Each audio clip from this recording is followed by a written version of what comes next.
Bonjour et bienvenue sur ce nouveau tutoriel. C'est la deuxième partie d'un ensemble de vidéos consacrées à la gestion agile de projet. Donc cette partie-là va aborder l'animation du tableau et la partie précédente avait abordé les différents piliers à respecter pour gérer un projet de façon agile et la façon de structurer un tableau Trello. Sur la base de ce tableau, nous allons donc voir comment l'animer. Si vous souhaitez suivre tout d'abord la partie 1, il vous suffit de cliquer sur la petite vignette qui s'affiche sur la vidéo. Sinon, c'est parti. La première étape pour lancer le projet est d'initialiser le tableau et de définir le projet, les modules et ce par quoi le projet va commencer. Pour faire cela, je vous recommande au sein de votre équipe d'avoir un volontaire pour être l'animateur de la méthode agile. Cette personne-là sera en charge de structurer le tableau, poser les premières cartes de la documentation et ensuite de rédiger l'ensemble des modules qui composent le projet.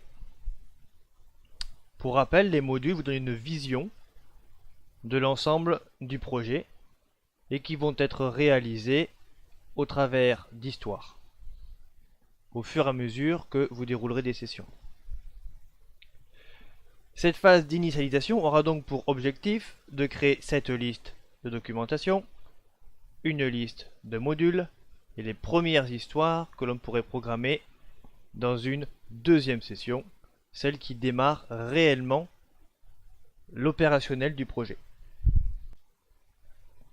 Pour gagner du temps dans ce tutoriel, j'ai préparé l'ensemble des éléments dans cette liste que je vais utiliser pour dérouler la réalisation du projet sur le tableau.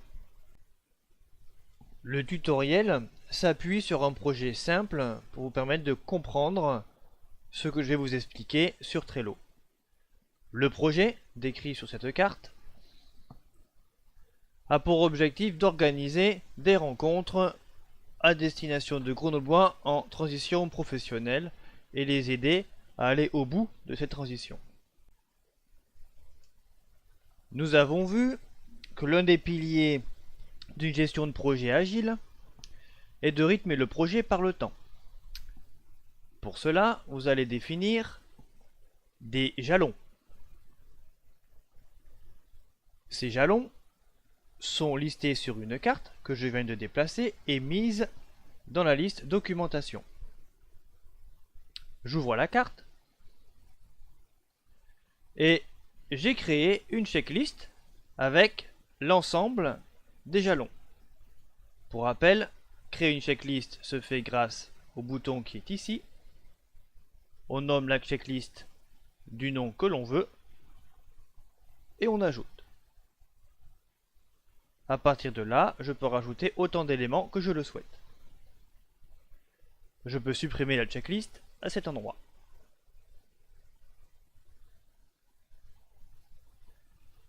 Les jalons sont facilement ordonnables. Si vous pensez finalement qu'un jalon doit se faire avant un autre, je peux ordonner les éléments. Notre premier jalon sera de structurer l'organisation type d'une rencontre pour notre projet. J'indique toujours en haut de la carte quel est le jalon que nous allons atteindre. Pour modifier le titre d'une carte, il vous suffit de cliquer dessus, comme je viens de le faire, et ensuite de saisir votre prochain jalon. Il est important aussi de montrer à quelle échéance vous souhaitez atteindre cette étape du projet.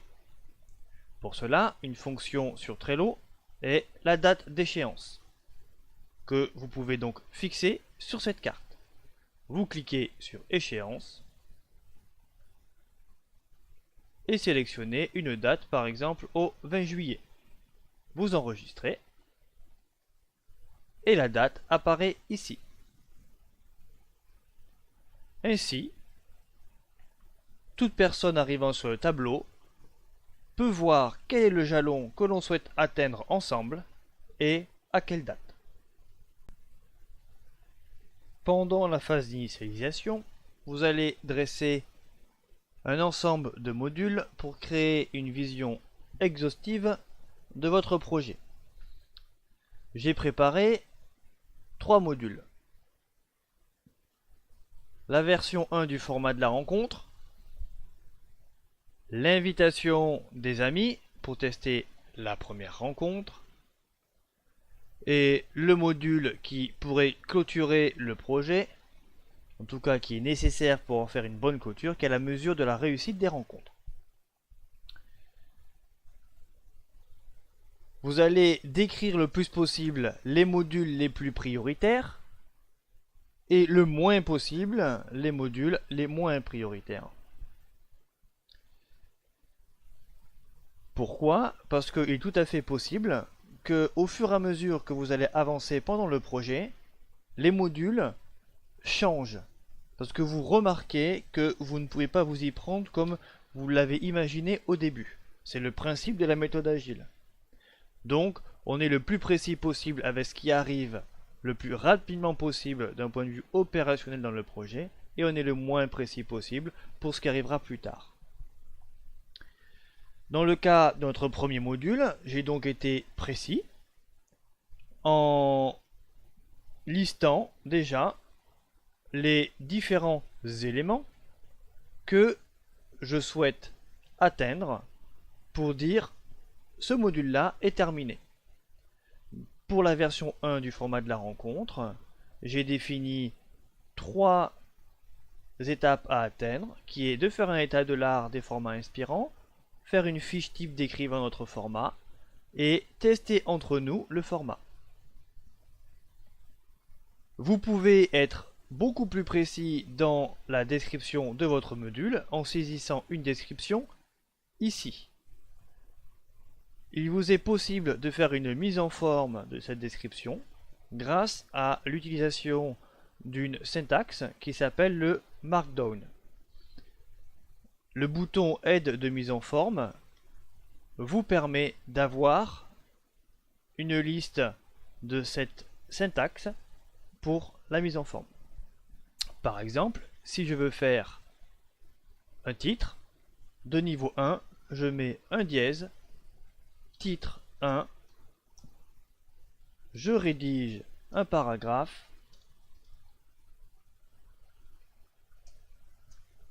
et je mets en gras ce mot. J'enregistre, j'ai un titre de niveau 1, j'ai le mot en gras. Ce que je vous conseille, c'est de faire une description plutôt résumée d'un document que vous co-rédigez via un autre outil, comme par exemple Etherpad ou Google Drive ou OnlyOffice. Libre à vous de le choisir. Vous mettez ensuite le lien vers ce document dans la carte. Nous arrivons maintenant aux histoires. Les histoires, vous allez en définir un certain nombre dans la phase d'initialisation pour vous permettre de lancer la première session. J'ai préparé 3 histoires qui vont nous permettre de avancer sur le module version 1 du format de la rencontre et sur le module invitation des amis. La première chose est une histoire que j'ai intitulée base de connaissances, une histoire que j'ai intitulée la fiche format de la rencontre et une histoire invitation des amis. L'écriture d'une histoire peut se faire en utilisant une formulation qui est en tant que je peux afin de. Je vous rappelle un des piliers de la méthode agile qui est celle de générer de la valeur au plus tôt. La réalisation des histoires est ce qui va vous permettre de générer de la valeur et le fait de les enchaîner dans des sessions à durée fixe et régulière, vous allez pouvoir générer de la valeur au plus tôt. Dans le cas de la base de connaissances, mon histoire est, en tant qu'animateur, je peux consulter la base de connaissances inspirant le format afin d'y contribuer. Tant que l'on ne peut pas faire vivre cette histoire à l'animateur, l'histoire n'est pas terminée. Si votre projet est d'une taille importante, vous allez rapidement avoir beaucoup d'histoires et beaucoup de modules. Et une question reviendra régulièrement qui est: mon histoire me permet d'avancer sur quel module? Pour réussir à vous faciliter ce lien-là, vous pouvez utiliser les étiquettes, qui sont une fonctionnalité de Trello. Par exemple, pour notre module ici, je vais créer une étiquette pour le désigner. J'utilise pour cela des étiquettes de couleur noire. Donc là, je vais l'appeler étiquette V1 format. Je crée l'étiquette, elle apparaît ici, et ensuite je vais associer la même étiquette aux histoires qui concernent ce module.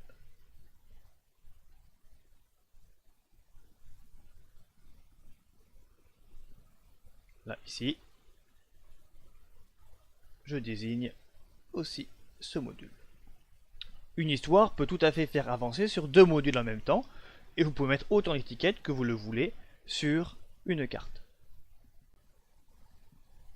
Une autre question que vous vous poserez pendant le projet, c'est à quel moment je dois commencer à me pencher sur une histoire ou sur un module.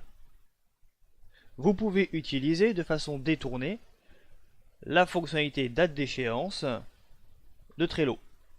Par exemple, si on considère que l'invitation pour les amis doit être lancée avant alors on avait dit que le jalon c'était pour le 20 juillet pour la première rencontre. Donc des invitations, il faudrait les lancer pour, on va dire, une semaine avant, donc le 13 juillet. Et il faudrait que l'on se penche dessus, donc peut-être une semaine avant, le 9 juillet. Ainsi, quand nous approcherons de la date du 9 juillet, elle apparaîtra en rouge et vous alertant de devoir prendre en compte ce module. Vous pouvez appliquer la même chose sur les histoires. Notre phase d'initialisation est terminée. Il est maintenant temps de lancer la première session. Tout d'abord, vous devez fixer la durée de vos sessions et la fréquence à laquelle vous allez les lancer. Vous pouvez décider par exemple toutes les semaines, tous les 15 jours, tous les mois, mais je ne le conseille pas car ça fait des sessions un peu trop longues. Vous pouvez mettre un temps entre chaque session. Si par exemple vous savez que vous aurez du mal à préparer les histoires pendant qu'une session se déroule, vous pouvez prévoir un temps entre chaque session pour justement se concentrer uniquement sur la préparation des histoires de la session suivante. Donc, pour lancer une session, la première chose à faire, c'est de réunir l'équipe. Il faut que l'ensemble de l'équipe soit bien au courant de ce que l'on programme pour la session, de manière à ce que chacun puisse se positionner sur les histoires programmées. Pareillement pour la clôture de session, la clôture se fait collectivement. La session démarrant, vous allez décider par exemple de démarrer avec cette histoire ici, cette histoire là. Et vous allez indiquer à quelle date vous avez démarré la session. Par exemple, aujourd'hui le 6 juin. Et si elle dure 15 jours, on va mettre au 21 juin. Au moment de programmer les histoires, il est important d'avoir une personne référente sur la carte. Ça peut être le responsable, le coordinateur, c'est propre à votre mode de fonctionnement. Pour cela, une fonction de Trello pour une carte est la fonction membre. Ici, je peux sélectionner un membre associé à la carte. Par exemple, je vais mettre moi-même.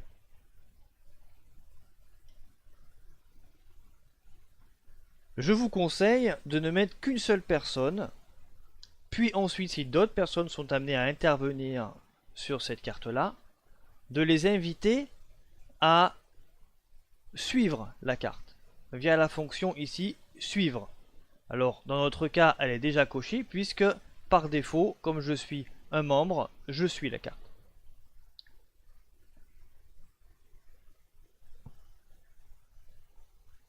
Pendant la session vous allez avoir besoin de décider rapidement sur la carte, de discuter d'un point avec les autres membres de l'équipe. Et une autre fonctionnalité de Trello, c'est les commentaires. J'ouvre la carte à nouveau et je dispose ici d'une zone commentaires. Donc par exemple, je viens d'avancer sur cette carte et j'informe les personnes qui suivent la carte que j'ai déposé un livre blanc des formats dans notre dossier partagé et j'enregistre mon commentaire. Automatiquement, toutes les personnes membres ou qui suivent la carte vont être notifiées. Vous pouvez tout à fait alerter une personne en particulier. Dans ce cas-là, dans votre commentaire, vous la mentionnez. Dans notre exemple, j'avais rajouté une personne au projet qui s'appelle Licrou et je fais arrobas, je tape le début de son nom, je le sélectionne et je lui dis peux-tu regarder mes dernières trouvailles.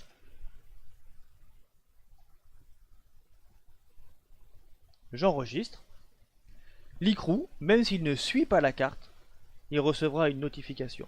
C'est ce qui va vous permettre d'incarner un des piliers de la méthode agile qui est de coopérer ensemble à l'instant T. Et de pouvoir être très réactif pendant la session, dans la réalisation de la carte. Nous en arrivons maintenant à la clôture. Il y a deux niveaux de clôture. Il y a la clôture d'une carte et la clôture d'une session.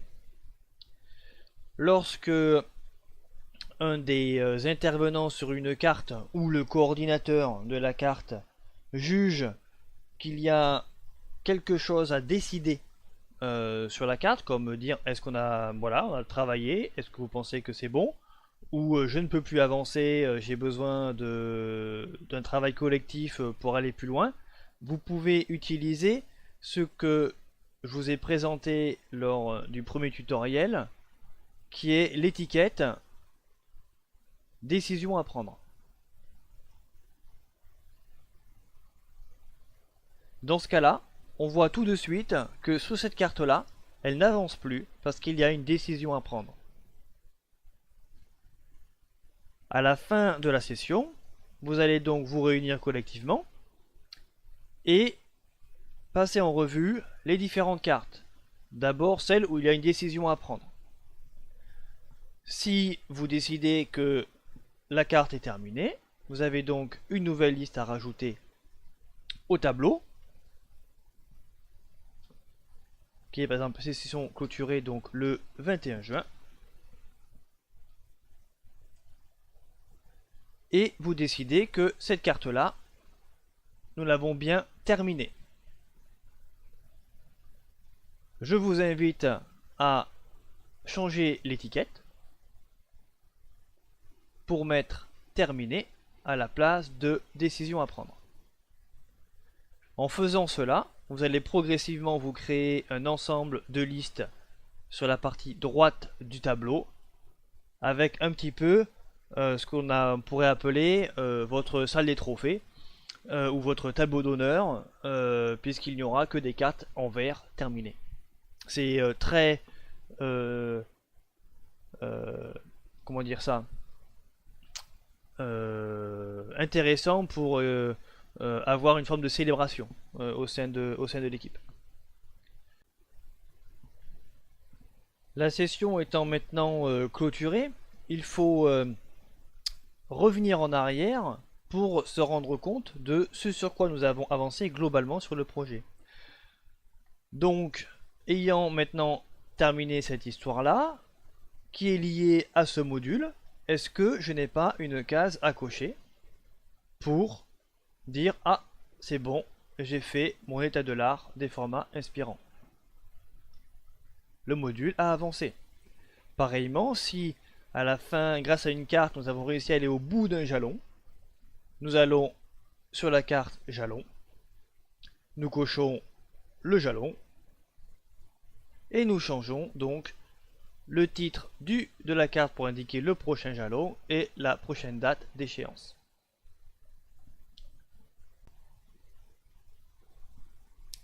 Faisons maintenant le point sur la façon dont nous avons incarné les 4 piliers de la gestion agile d'un projet grâce à Trello.